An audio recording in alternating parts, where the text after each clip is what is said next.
आदमी हर दिन जो चाहे खाता है, न केवल कोई उसे नहीं देखता, बल्कि जब वह अपनी आंखें थोड़ी सी भी हिलाता है, राहगीर सीधे उसे पैसे दे देते हैं। लेकिन इस दिन उसने पाया कि एक आदमी बिल्कुल भी उसके नियंत्रण में नहीं है, इसलिए उसने जल्दी से अपनी शक्ति बढ़ाकर छोटे शॉय को नियंत्रित करने की कोशिश की। उसने सोचा कि इस बार उसने उसे रोक लिया है, लेकिन आश्चर्य की बात है कि छोटा शॉय फिर भी स्वतंत्र रूप से चल सकता था। गुस्से में उसने फिर से अपनी अलौकिक शक्ति का उपयोग किया, लेकिन भले ही सभी लोग हिलना बंद कर दें, छोटा शॉय फिर भी स्थिर नहीं हुआ। उसे पूरी तरह से नष्ट करने के लिए आदमी ने कार को नियंत्रित करके उसे उत्तर पश्चिम भेज दिया। सोचा था कि उसके नियंत्रण से बचने वाला एकमात्र व्यक्ति गायब हो गया है, लेकिन छोटा शॉय मरा नहीं, बल्कि केवल 3 दिनों में ही चलने लगा।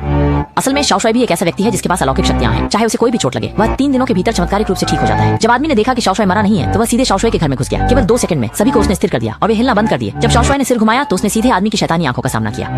लेकिन भले ही दूरी इतनी करीब थी, आदमी फिर भी छोटे शॉय को नियंत्रित नहीं कर सका। जैसे ही छोटे शॉय ने आदमी को गिराया, उसने अपनी अलौकिक शक्ति का उपयोग किया। अगले ही पल पत्नी ने चाकू उठाकर छोटे शॉय की कमर में घोंप दिया, यहाँ तक कि उसने पत्नी को नियंत्रित करके पिता को खिड़की से धक्का दे दिया। अंततः पिता इस दुनिया से चले गए। छोटे शॉय ने तय किया कि वह पिता की मौत का बदला जरूर लेगा। अगले दिन वह राक्षस से बदला लेने गया, लेकिन उसने एक राहगीर को नियंत्रित करके एक छोटे बच्चे को छत से फेंक दिया।